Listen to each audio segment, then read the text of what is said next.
Greetings, everybody, and welcome to another edition of the Metal Command Podcast. Tony here with you, and today I am here to talk about my June 2023 album of the month. It is Jag Panzer with the Hallowed.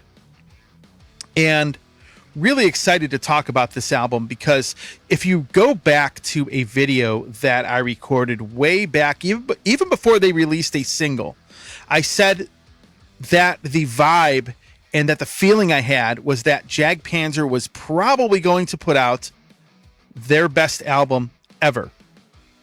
Seriously, I did say that. I have a feeling they might, is what I said. I didn't say they were, because obviously, I hadn't heard anything off of the album. But I said they might, because I had a very good feeling about the fact that there was a vibe that I was getting from Mark Brady of Jag Panzer, when he was talking about the album, and he started marketing the album, and he was marketing the album with cool stuff like this. I was one of the few media people to get one of these really cool cards that has a little bit of audio. Check it out here. Hold on. I want to play it. Welcome to the Hallowed. So anyhow, I had a really good vibe because of the way he was talking about the album, and I will reference that video. I'll link that video at the end of this review. But essentially, I had a good feeling.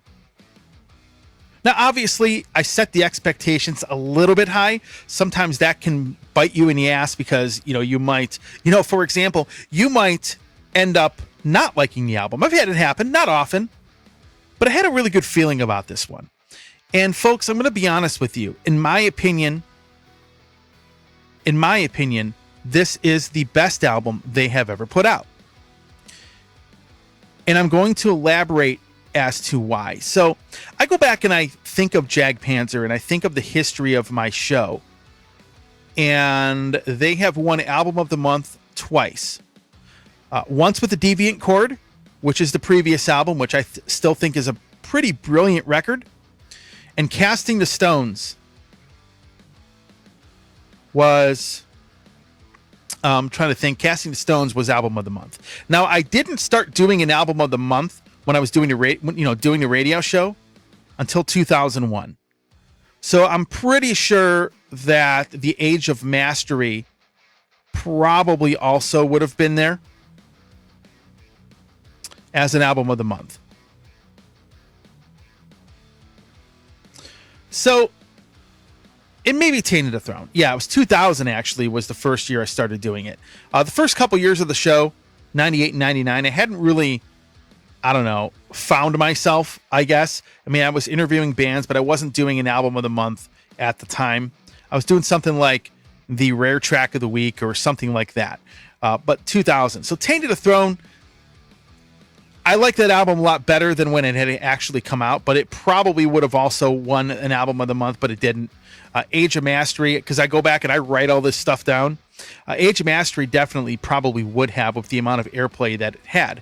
So I go back and I look at Jag Panzer and their back catalog, right?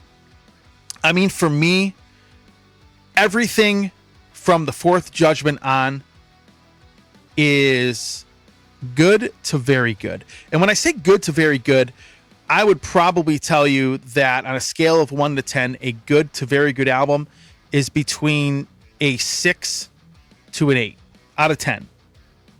I'd probably say all of those albums were probably 7s or 8s. I would probably say that Mechanized Warfare is probably a 6, because I write down the ratings I give a lot of these albums. I used to do, write for zines and magazines and things like that, music magazines, before I got into doing car stuff, right? But anyhow, I would probably have given their albums anywhere between a 6 to an 8. Most of them were 7s or 8s. The Deviant Chord, for example, was an 8. Tainted a Throne was an 8. Age of Mastery, I would probably give that album a 7, right? Anyhow, what I am saying is this. The stuff from the 80s, I'm going to actually talk about their 80s material here at the end of this review, because I have a little bit of a rant that I'm going to go on. But when I look at the albums that by the band, They've been good to very good. Okay. I've never, here's the thing. If you look back at the ratings, there's never been a 9 or 10. Like, I've never had a 9 or 10 for any of their albums. But consistently, Jag Panzer has put out good to very good albums. Now, some people might say, well, maybe you should have some of these higher. Look, folks, I get a lot of stuff sent to me constantly. Probably, if you would even believe the amount of electronic press kits and everything that I get. So actually getting an 8 or a 7 is actually very good when you look at the context of my rating scale. 9 and 10 is something that's an album of the year candidate. Okay, typically. And not a ton of albums. I mean, you'll get quite a few. You'll get a few that'll be on that list. But Jag Panzer, to be honest with you, if I look at the past, they've never been on the list. The Deviant Chord is probably, in my opinion, the Deviant Chord is probably the closest they've ever been on that list. But Jag Panzer has never been on what I would consider the album of. They've been an album of the month. They always put out good stuff consistently, but they have never been on the album of the year candidate list, because I actually write that down. They have never been on the album of the year candidate list until now. Folks, I'm going to tell you something. I was expecting this album to be good. I was expecting this album to be among their best albums they've ever put out, and I had expectations it could be possibly the best album they have ever put out. And the band exceeded the expectation. In fact, I was not prepared. I was really not prepared to hear what I heard. The band really hasn't changed their style of music. They have their own sound. Their sound has not changed. But I will tell you, there are so many aspects about this record that I absolutely love, that aside from the songwriting, that is absolutely brilliant. I mean, brilliant songwriting. It really is. They have put out some amazing stuff here. And, not every band has that, like every band has that, most bands have that iconic album that you go and listen to. And you're like, man, this is the first album I go to. And this is the first album I go to. This is the first album that, man, one of the first albums I'll reach for. Iron Maiden has quite a few, like Number of the Beast. I'll be honest with you, Number of the Beast would be one of them for me. That would be an example of an album that, when you think of Iron Maiden, that's one of the first ones that I think of. But I'm going to be honest with you.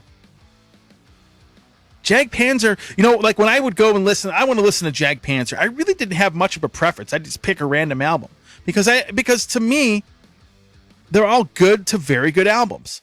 So I just pick whichever one, right? I just look at the first one. Yep, I can go for that. But I'll be honest with you. Now, I will be going for the Hallowed. That would be like one of the first albums. I'll think of that and want to immediately go and listen to it, because that's how much I like it. There's some great songs on this. One of the best song, my favorite song on the album, it's really hard to say what my favorite song on the album is because all of them are phenomenal. I mean, this album, flat out, I'm going to tell you right now, is a 10 out of 10. This is an album of the year candidate. I'm actually really not kidding when it comes to this. It is an album of the year candidate. But there is a song entitled Dark Descent. Now, they have not released it because the album comes out later this month, but they have not released that as a single as of the time of this recording, at least. It is literally one of the best metal songs I've ever heard. It's definitely the best song they've ever done. But I can tell you from start to finish, the album is absolutely phenomenal. Like, if you like traditional American power metal, if you've liked their past work, I could tell you it's phenomenal. Now, it is a concept album. And this is where I'm going to talk about another this is where I'm going to talk about another huge reason I love this album. They had Tane to the Throne. Yeah, it was a concept album. But I don't like that album anywhere close to this. I really don't. But I love the concept behind the songs. The concept of the album is an amazing story. And what makes that even better, what makes this even better, is they've done something. You know, I think Ayreon is one of the only other bands to do, one of the only other groups to do this, where they have a comic book companion to the album. Comic book companion. So, in other words, you have the story. By the way, thanks to the band for putting this in here. But you have the story here, and it is a companion piece to the album. It gives you one perspective in the comic book and the other perspective on the album. And you can go back to the interview that I did with Mark, probably right before they announced the signing to Atomic Fire. You can go back to that interview. It was a great interview, by the way. Mark is a freaking super cool dude, by the way. And I want to, and I'll talk about them. I want to thank them, though, for this. For putting the Metal Command in their comic book. This is the first edition. So I don't think it's going to be in the one that you get from the label. It could be, but I doubt it. Anyhow, with that being said, I love the concept. And you know, one of the things I hate about some concept albums, and it's something they didn't do on this album, you don't have any long drawn out interludes. Like, you don't have any of these interludes that are like, God, do I have to fast forward this? You know, or like some bands, Dream Theater did this on The Astonishing, right? They had all these interludes. They had like 25 tracks on on each CD or whatnot, and each one was an interlude. You know, that stuff, you know, as a listener, kind of drives you nuts. Okay. Jag Panzer didn't do that. They kept it simple. Simple story. You have a companion piece to the story, and that's it. It makes it easier for the listener to follow the story. It's not drawn out, so the album flows nicely. And on top of that, you have pretty amazing songs. I'm going to tell you, I have to reiterate this again. Dark Descent is an amazing song. It really is. I can't, because when I was listening to this album, I must have listened to that song on repeat about, I don't know, 12 times, something like that. 13 times in a row before I got to the last few songs on the record. But it is really that good. It's really that good of a song. The album is, again, folks, 10 out of 10 for me. An album of the year candidate for sure. I mean, there is absolutely no doubt or no question that album is in consideration for album of the year, which, you know, the Deviant Quarter is pretty close to that. But the Hallowed, completely different ball game. Now, with that being said, before I get done here, I do have a little bit of a rant. Something, and it really, some bands have this happening, but Jag Panzer, for whatever reason, there's a huge number of fans who follow that band that for whatever reason, it blows my mind, their logic and thinking. Okay. There are a large contingent of people who like this band, who like Jag Panzer, right?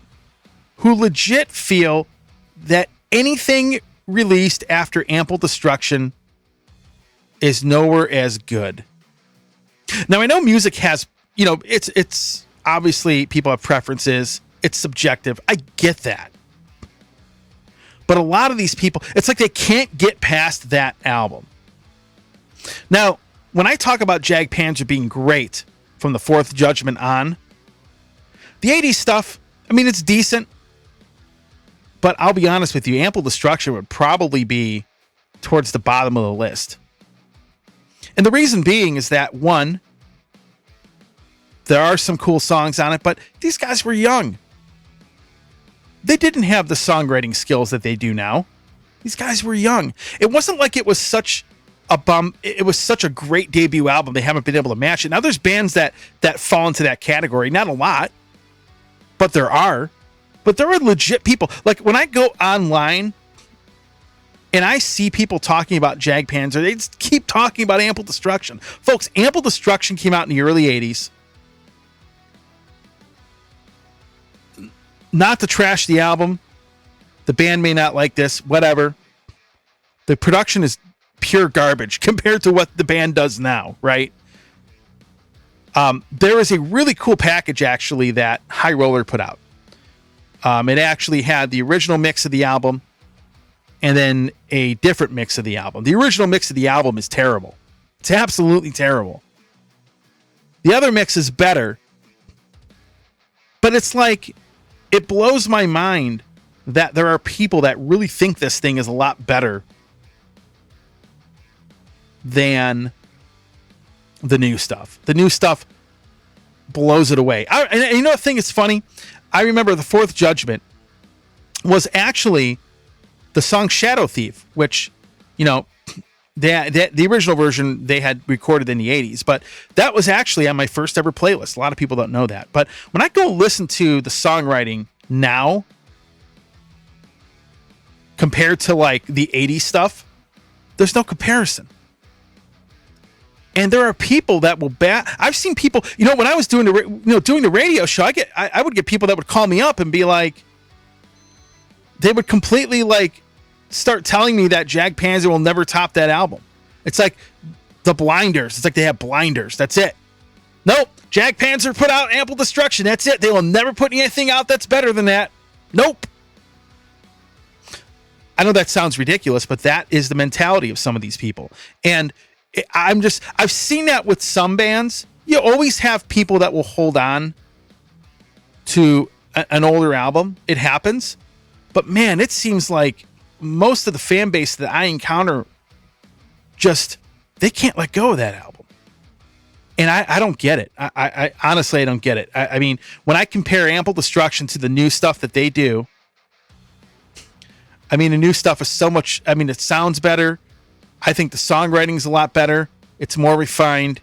Everything about it is superior. Now, there's great 80s metal albums. There's bands that release stuff in the 80s that they'll never touch. I mean, Iron Maiden, for example, I don't think that any of their newer stuff with Bruce is as good as what they were doing in the 80s. Over, you know, like from 80 all the way through 88. You have some glimpses of it. But I go into, like, for example, I go into every album that I listen to. I like to go back and listen to the back catalog of the band and then go and compare it. I like to compare it to the old stuff. I like to compare it to some of the recent material. I really like to do that.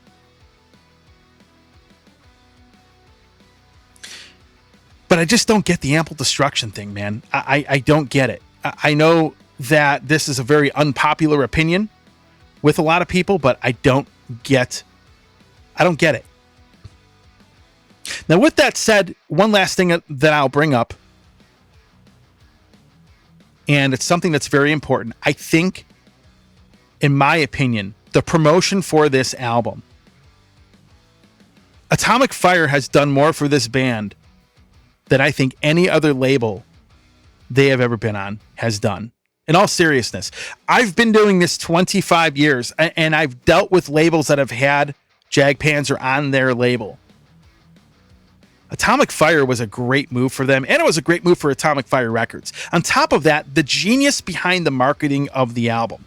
I got hyped up just by the postcards Mark was sending out. I got postcards, not just this thing, but there are postcards he has sent out. There is a hotline. You can call the hotline and hear members of the band talk about the album, kind of like the old school way that used to happen way back in the day. That's what they would do. But there is a hotline. You can call a phone number and hear a recording of somebody from the band giving you an update. And the marketing is pure genius behind this record. It's got me, it ended up getting me hyped up. But of course, in the back of my head, my fear is getting hyped up. Is that going to cause me to be disappointed when I hear the album? You always think like that, but it definitely didn't. These guys exceeded the expectations. But I want to say, I think that is a tremendous move. I think it's a great move. And Atomic Fire, in my opinion, has done a great job with the bands that they've had. When it comes to Jag Panzer, or even any band that is on Atomic Fire Records, I can't go into my email box without, my email box is filled with Jag Panzer stuff, the documentary, the singles, a reminder that the album was going to be coming out, all this stuff. Folks, I could tell you flat out, that wasn't happening 25 years ago.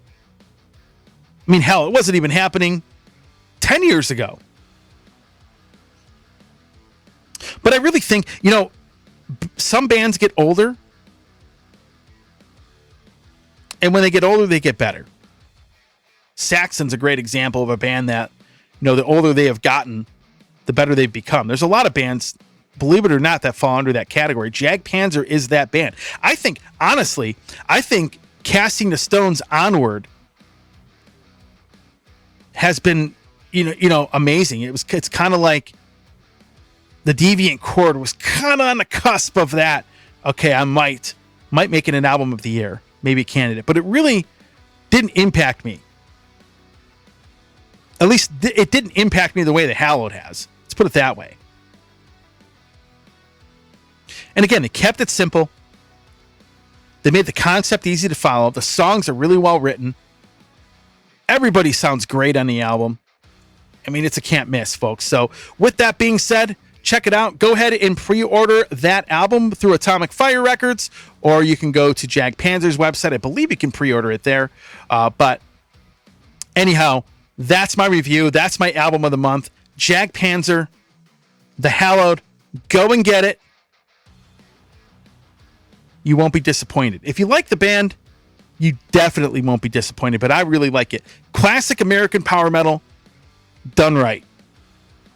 With that said, thanks for watching. If you like what you see and hear in this video, of course, subscribe and hit the little button to be notified anytime I do post a video. Stay metal.